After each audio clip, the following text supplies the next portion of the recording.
आ doctor पोटात लय दुखतंय हो, लय त्रास होतोय. तुम्ही मॉर्निंगला काय खाल्लं होतं?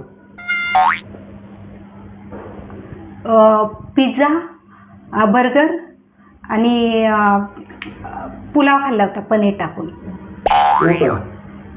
सिस्टर, या पेशंटला घेऊन जा. ती नवीन मशीन आली ना सोनोग्राफीची, पोटातलं सगळं दिसतं ती, तिथं घेऊन जा. यांचे चेकअप करायचं आहे. Sorry doctor. मी सकाळी ना ती रात्रीची शिळी चपाती पडलेली होती ना, तर ती चहाबरोबर खाल्ली.